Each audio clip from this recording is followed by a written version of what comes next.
Welcome to Tales by Tyrell, where timeless stories come alive. Today's tale is about a girl, a secret gift, and the tears that bloomed into destiny.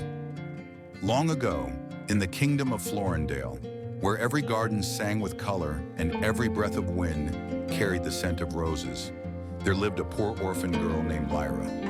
Lyra had no parents, no siblings, and no home of her own. She slept in the corner of a dusty flower cellar and worked every day for an old florist who never smiled. Her hands were always covered in ash, her clothes were patched and gray, and her face was smudged with the dust of forgotten flowers. But Lyra had a secret. Whenever she cried, even a single tear, a flower would bloom, right there from the ground. A real flower, full of life and beauty. Roses, lilies, sunflowers, whatever her heart held in that moment. She never told anyone. People already thought she was strange. The last time someone saw her cry and a daisy bloom beside her, they called her cursed. So Lyra kept her tears and her heart hidden. One morning, news spread through Florendale like the scent of jasmine. The young Prince Orphan had returned from his studies abroad and announced a festival of flowers. A grand event where anyone could present the most beautiful flower arrangement in the land. And the winner would become the royal gardener. And if the prince's heart chose them, perhaps even the queen. The entire kingdom was excited. Rich ladies bought exotic petals. Famous gardeners sharpened their shears. Lyra, she swept floors and watered wilted roses that weren't hers. She longed to enter. But what did she have? No dress, no tools, and no one to stand by her. The florist laughed at her dream. You, go to the palace? You can barely tie a bouquet. Lyra turned away silent. But that night, in the dark cellar, she whispered to the moon through a broken window, I have nothing but my tears. Let them be enough. Suddenly a soft wind swept through the room. The ashes lifted, and from the shadows stepped an old woman with silver hair and eyes like moonlight. She wore a cloak woven from vines and smelled of old earth.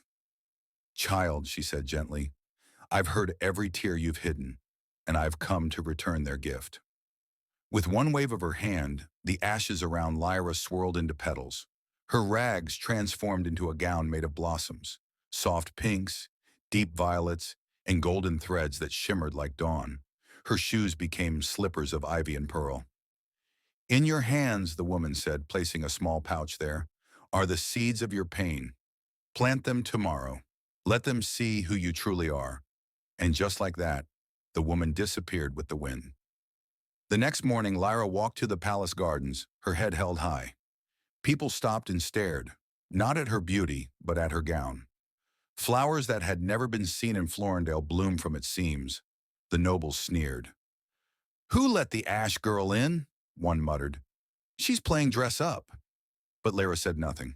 She walked to the garden bed, knelt and planted the seeds the old woman had given her.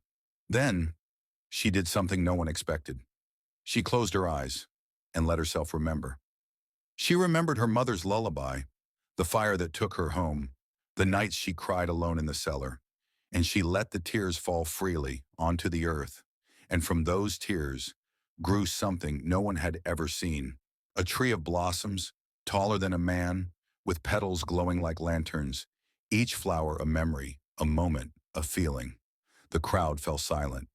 Even the prince stepped forward, speechless. What is this? He asked. Lyra stood. These are my tears, but they became hope, and I believe flowers born from pain are the strongest of all. The Prince Orphan, looked at her, not just at her beauty, but at her courage. He turned to the crowd and said, This is not just the finest garden. This is the heart of Florendale. And this girl, this ash blossom girl, has shown us what true beauty is. He took her hand. Will you be our royal gardener? And perhaps more? Lyra smiled. A single tear slid down her cheek, and a lily bloomed between them. From that day on, Lyra never hid her tears again. The palace gardens became more magical than ever before. But more than that, the people of Florendale learned to see beauty in the broken, strength in sorrow, and light in even the darkest petals. And in the quiet of night, the wind still whispers, even ash can blossom, if the heart dares to bloom. Thank you for watching Tales by Tyrell. If this story touched your heart, don't forget to like, share, and subscribe for more